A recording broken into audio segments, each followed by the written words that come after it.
Dans le cadre de sa stratégie nationale d'efficacité et de conservation énergétique 2020-2025, l'État du Kenya va se doter d'un plan national pour le développement de la mobilité écologique qui vise le développement d'un système de transport propre et vert, formation des conducteurs, accompagnement des gouvernements des différents comtés à la gestion durable de la circulation routière vont être définis dans le plan à venir.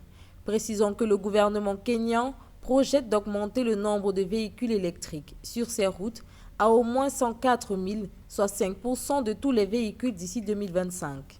Le gouvernement a donné la priorité à l'adoption de l'immobilité dans le pays pour renforcer la lutte contre le réchauffement climatique.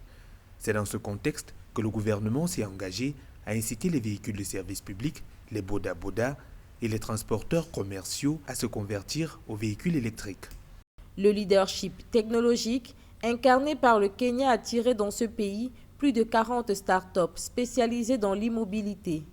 L'Alliance africaine de l'immobilité révèle que celles-ci ont levé 52 millions de dollars en financement de capital, un record en Afrique. Pour encadrer cette dynamique, le gouvernement kényan a adopté un ensemble d'outils incitatifs et normatifs. Le projet de loi de finances de 2019 a réduit les droits d'assises sur les véhicules électriques de 20 à 10% et le Bureau des normes du Kenya a élaboré et adopté 24 normes qui s'appliquent aux importations de véhicules électriques.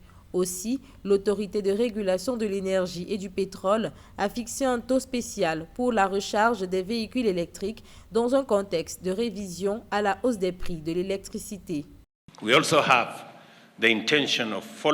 Nous allons travailler à passer à l'immobilité. Nous allons travailler pour changer, pour refaire tous nos outils de mobilité afin de passer à l'énergie électrique. Le plan national de la mobilité électrique du Kenya viendra renforcer la loi de 2016 sur le changement climatique. Ces outils juridiques et d'encadrement vont aider à lever les freins à l'essor du transport vert.